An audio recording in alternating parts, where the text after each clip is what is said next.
ముందుగా మాధవరెడ్డి గారు good morning. Good morning అండి. మొత్తం మీద తెలంగాణలో మీరు అడుగుపెట్టారు, తెలంగాణలో కొన్ని జిల్లాలకే పరిమితమయ్యారు అన్న విమర్శలకు మీ సమాధానం అంటే దాదాపు ఇప్పుడు మున్సిపల్ ఎన్నికల్లో అన్ని పార్టీలు అన్ని జిల్లాల్లో ఇప్పుడు అభ్యర్థుల పోటీలకు దింపింది. మీ టైంకి వచ్చేసరికి కాకపోతే కొన్ని జిల్లాలకి పరిమితమయ్యారు. దీంట్లో కూడా జనసేనకు సంబంధించి ఇప్పటివరకు పవన్ కళ్యాణ్ గారు ఎటువంటి ప్రకటన చేయలేదు, కేవలం బీజేపీ తరపున మాత్రమే ప్రచారానికి వస్తారన్నారు. అంటే దానికి సంబంధించి ఇప్పటివరకు జనసేన నాయకులకు ఎటువంటి హామీ ఇవ్వలేదన్న విమర్శలకు మీ సమాధానం? ఒకటి ఏంటి అంటే, ముందుగా మనం పవన్ కళ్యాణ్ గారి షెడ్యూల్ రద్దయిందానికి ఏంటి అంటే, పవన్ కళ్యాణ్ గారు ఇప్పుడు కేవలం ఒక రాజకీయ నాయకుడు కాదండి, ఆంధ్రప్రదేశ్ రాష్ట్రానికి ఉప ముఖ్యమంత్రి.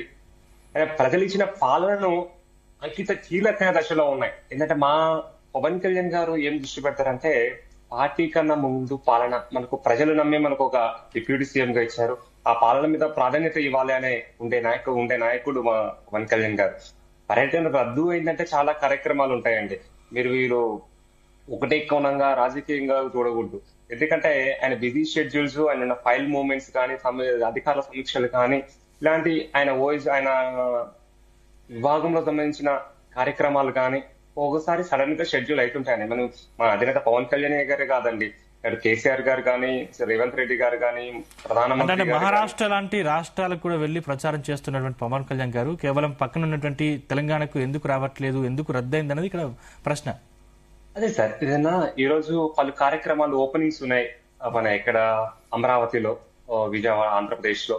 ఇంకే ఆయన యొక్క షెడ్యూల్స్ బిజీ ఉండొచ్చు సార్. అప్పుడప్పుడు చాలా పర్యటనలు రద్దు అవుతాయి. ఓన్లీ మా అధినేత పవన్ కళ్యాణ్ గారి మాత్రమే రద్దు అవ్వట్లేదు.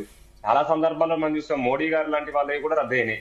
ఎందుకు రద్దు అయితే అంటే, ఉన్న షెడ్యూల్స్, ఉన్న సెక్యూరిటీ రీజన్స్, పర్మిషన్స్, మేము చాపర్స్ కూడా పర్మిషన్స్ పెట్టాము, కొన్ని చోట్ల చాపర్స్ పర్మిషన్స్ ఇంకా రావాల్సి ఉన్నాయి. ఇక చాలా రీజన్లు ఉన్నాయి. ఒకటే రీజన్ తోని పవన్ కళ్యాణ్ గారు రద్దు అయిన మాత్రం అవాస్తవం. పవన్ కళ్యాణ్ గారికి తెలంగాణ పట్ల అద్భుతమైన గౌరవం ఉంది. మొన్న కూడా నన్ను ప్రత్యేకంగా కేంద్ర కార్యాలయానికి పిలిచి మనం ఏ విధంగా ఎలక్షన్స్ లో మున్సిపాలిటీ ఎలక్షన్స్ లో వెళ్ళాలి, మన వ్యూహం ఏంటి, దిశానిర్దేశం ప్రత్యేకంగా చేశారు. అట మేమేంటి అంటే, మీరు అన్నారు కొన్ని చోట్లనే పోటీ చేస్తున్నాం. ఎస్, మేము కొన్ని చోట్లనే పోటీ చేస్తున్నాం. ఎందుకు పోటీ చేస్తున్నాం అంటే, పుట్టంగానే ఎవరు నడవము, పరిగెత్తలేము. దేనికైనా సమయం పడుతుంది. మేము ఆ సమయంలో ఇప్పుడు మేము ఎలక్షన్ హియరింగ్ ఎలా చేయాలి అని దాని మీద ఇంట్రెస్ట్ కాన్సన్ట్రేషన్ చేశాము.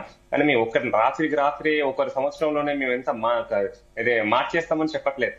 మేమంతా మా దగ్గర ఉన్నంత యువత, ఎడ్యుకేటర్స్, రాజకీయ అనుభవం లేని వాళ్ళు ఉన్నారు. వాళ్ళందరికీ రాజకీయంగా ట్రైనింగ్ ఇచ్చుకుంటూ రాజకీయ నాయకులుగా తయారు చేస్తున్న వ్యక్తి మా దగ్గర పవన్ కళ్యాణ్. కానీ బిల్డర్లు, వ్యాపారవేత్తలు, ఆల్రెడీ ఎగ్జిస్టింగ్ పొలిటికల్ పార్టీల జంపింగ్ లో అంటే ఏపీలో కూటమిలో మీరు భాగస్వామ్యం అయ్యారు, ఇక్కడ కూడా బీజేపీతో పొత్తు పెట్టుకుంటారా?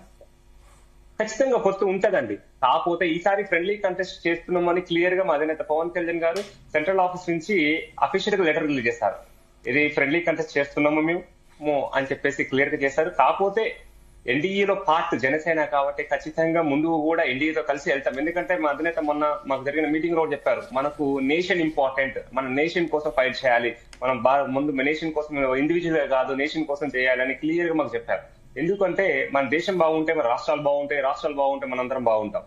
కాబట్టి మన దేశ భద్రత అనేది చాలా ఇంపార్టెంట్. దేశాన్ని దృష్టిలో పెట్టుకొని మాట్లాడాలి. ఎందుకంటే మా అధినేత పవన్ కళ్యాణ్ గారు చాలా సందర్భాలలో కూడా చెప్తుంటారు, భారతదేశం మీద మనం ఏ విధంగా కాపాడుకోవాలి, సరిహద్దులో ఉన్న సైనికులకు మనం ఏ విధంగా సపోర్ట్ చేయాలి అనే విషయాలు చెప్తుంటారు. ఎందుకంటే మీరు చాలా కొన్ని నిర్ణయాలు చూసుకుంటే వ్యక్తిగతంగా కాకుండా దేశానికి సంబంధించిన నిర్ణయాలు ఉంటాయి.